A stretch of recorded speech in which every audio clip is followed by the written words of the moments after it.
A minha pátria é como se não fosse. É íntima doçura e vontade de chorar. Uma criança dormindo é minha pátria. Por isso, no exílio, assistindo dormir meu filho, choro de saudades de minha pátria.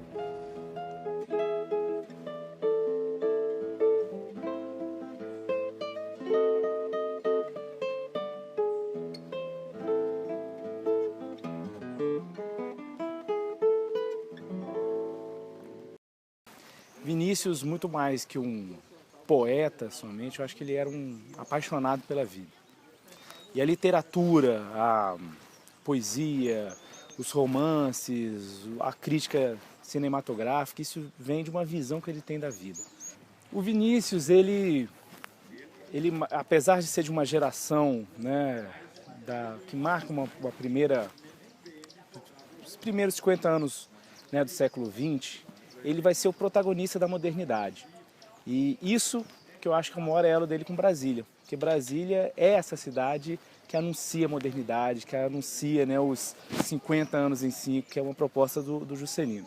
E Vinícius, desde os 17 anos, já, né, finalizando o ensino, que hoje é o ensino médio, o Vinícius ele começa a trabalhar já com algumas canções, parcerias com compositores como Paulo Tapajós, e isso vem num fervor assim da cultura e da música no Brasil, junto com um momento que a gente também revê a nossa identidade nacional. E a música eu acho que é onde a gente mais conhece Vinícius, né? Principalmente a partir da bossa nova.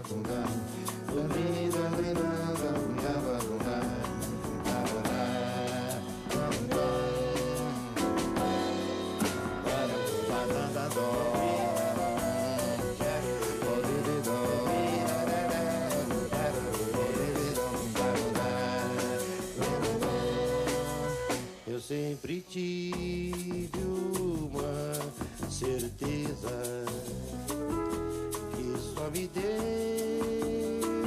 desilusão, é que o amor é uma tristeza, muita mágoa demais para um coração, água de beber. Água de beber, camarada. Água de beber. Água de beber, camarada.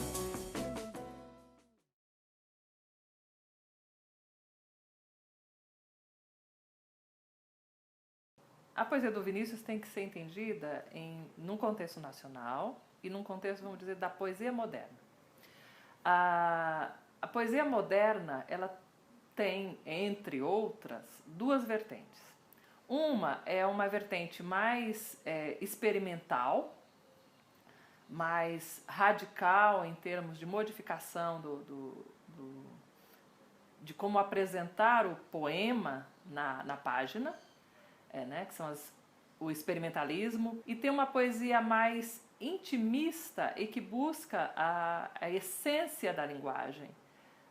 E a essência da poesia, algo mais metafísico, algo mais místico, representada pela poesia de Rainer Maria Rilke, o poeta alemão. O Vinícius de Moraes, nesse âmbito internacional, está mais ligado à poesia do Rainer Maria Rilke, dessa poesia da essência, dessa poesia do simbólico. Diz assim: eu deixarei que morra em mim o desejo de amar os teus olhos, que são doces, porque nada te poderei dar, senão a mágoa de me veres eternamente exausto. No entanto, a tua presença é qualquer coisa como a luz e a vida, e eu sinto que em meu gesto existe o teu gesto, em minha voz a tua voz. Não te quero ter, porque em meu ser tudo estaria terminado. Quero só que surjas em mim como a fé nos desesperados, para que eu possa levar uma gota de orvalho nesta terra amaldiçoada que ficou sobre a minha carne como uma nódoa do passado.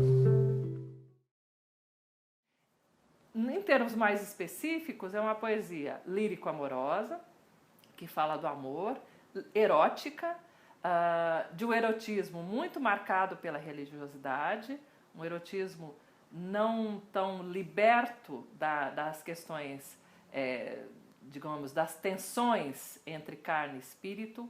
No início, ainda com muitas tensões, depois cada vez mais leve. Tão leve que as suas poesias lírico-amorosas, de tendência mais erótica, como o soneto da fidelidade, o soneto da separação, são populares, porque trazem essa leveza. Esse Vinícius que popularizou o soneto, popularizou a poesia, que cantou a poesia brasileira de forma descomunal. De tudo, ao meu amor serei atento antes. E com tal zelo, e sempre e tanto, que mesmo em face do maior encanto dele se encante mais meu pensamento. Quero vivê-lo em cada vão momento, e em seu louvor hei de espalhar meu canto. E rir meu riso, e derramar meu pranto, ao seu pesar, ao seu contentamento. E assim, quando mais tarde me procure, quem sabe a morte, angústia de quem vive, quem sabe a solidão, fim de quem ama, eu possa me dizer do amor que tive, que não seja imortal, posto que é chama, mas que seja infinito enquanto dure.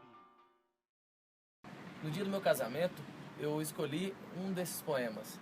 É um poema que de alguma forma me aproximasse da sensibilidade que o Vinícius sempre teve ao fazer a sua poesia amorosa. Eu escolhi o Monólogo de Orfeu porque representa justamente a sensibilidade do poeta, que consegue captar com muita intensidade a paixão, o amor, e com isso eleva também a eficácia estética da literatura brasileira. E sabe de uma coisa? Cada vez que o sofrimento vem, essa vontade de estar perto, se longe, ou de estar mais perto, se perto, o que é que eu sei? Esse sentir-se fraco, o peito extravasado, essa incapacidade de me sentir mais eu, Orfeu. Nada disso tem importância quando tu chegas com essa charla antiga, esse contentamento, esse corpo, e me dão essa coragem de rei.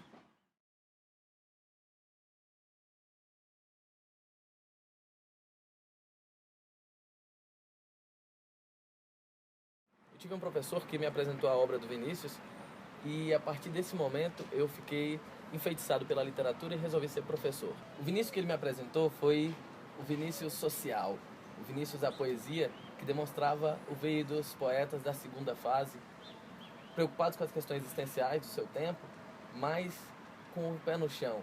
Poetas que queriam também discutir a sociedade brasileira, enfim, os rumos da sociedade mundial, naquele contexto marcado pela Segunda Guerra.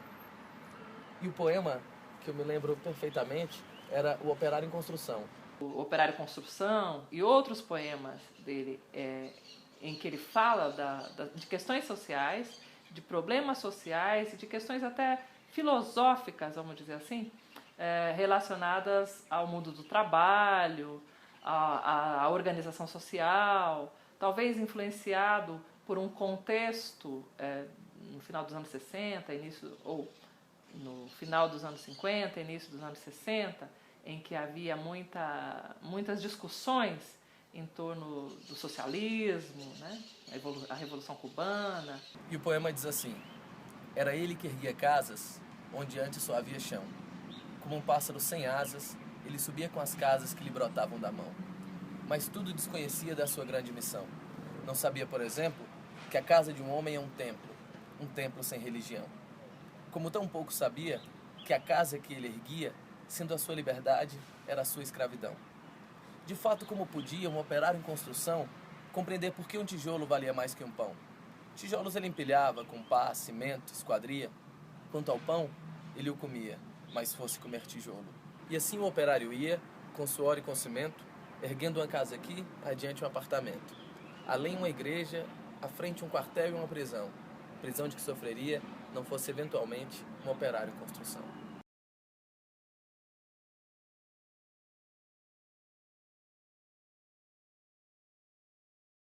E é interessante que o Vinícius até aí, ele está patamar junto à elite intelectual brasileira muito grande, porque ele, por necessidades profissionais, entra no Itamaraty, começa a atuar também, né, como diplomata, mas ele tem esses vínculos todos com a boemia carioca, com, né, Carlos Drummond de Andrade, Manuel Bandeira, Cândido Portinari, o próprio Lúcio Costa, já desde o final da adolescência ele já tem contato com Vinícius, né, inclusive o presidente Juscelino Kubitschek, que Juscelino já conhecia, né, o Vinícius desde quando ele era prefeito de Belo Horizonte, então já tinha um apreço pelo Vinícius antes mesmo desse boom da Bossa Nova. E então ele queria homenagear Brasília, né? E esse velho amigo pareceu-lhe a melhor opção, porque mesmo sendo já de uma geração passada, o Vinícius ele estava à frente agora do que era moderno. E o que era moderno em música e envolver o Vinícius e seus amigos. Então ele fala assim, eu quero uma sinfonia.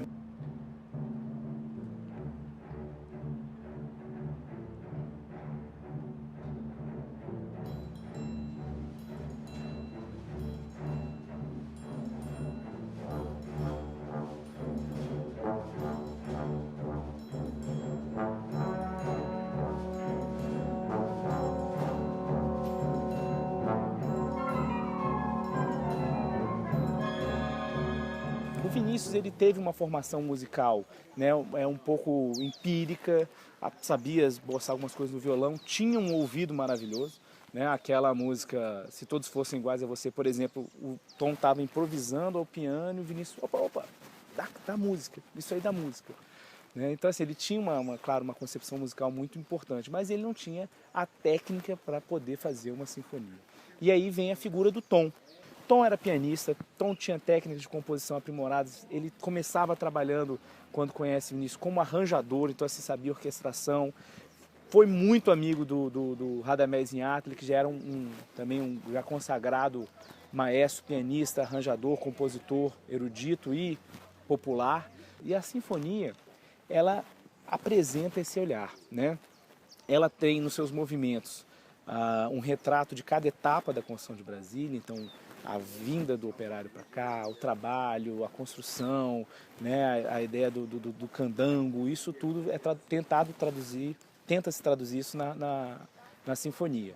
Essa homenagem, durante um certo tempo, ficou desconhecida, que vai ser a estreia dela só acontece mesmo na década de 60, mas assim, talvez ainda não seja uma obra que tenha entrado no repertório orquestral propriamente dito, né? Assim, você não tem muitas orquestras que toquem Sinfonia do Alvorada o tempo todo, mas teve um grande trabalho em homenagem ao Tom também que foi feito, que fizeram na íntegra junto ao Zesp, que foi belíssimo. Eu acho que é um marco para a nova geração também desse trabalho que retratou muito o que a arquitetura do Niemeyer mostra todo dia para Brasília, o que o urbanismo Lúcio Costa mostra todo dia para Brasília.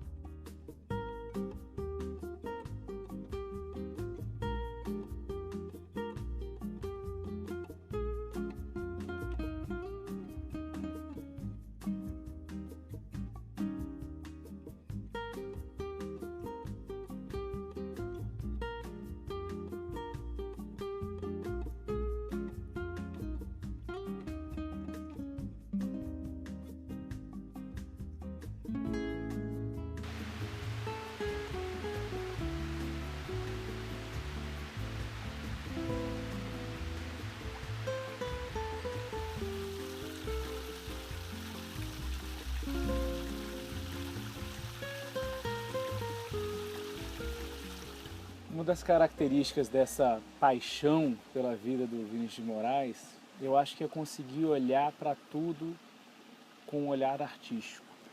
Esse olhar artístico permite que nas coisas mais comuns, mais ordinárias, possa ver-se arte, né?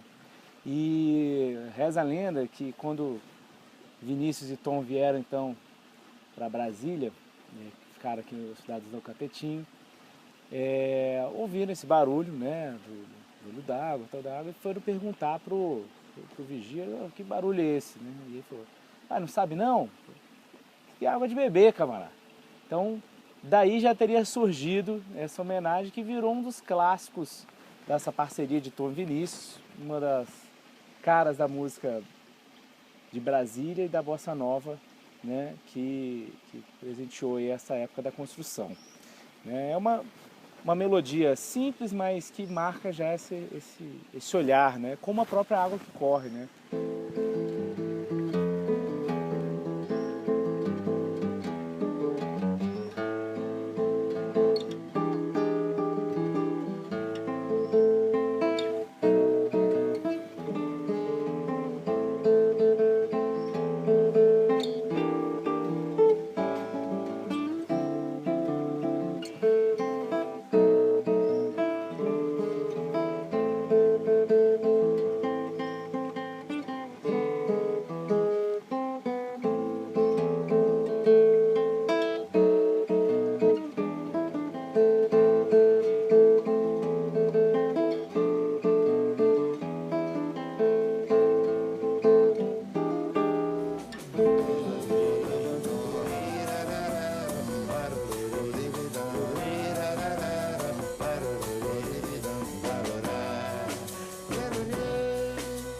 Eu quis amar, mas tive medo e quis salvar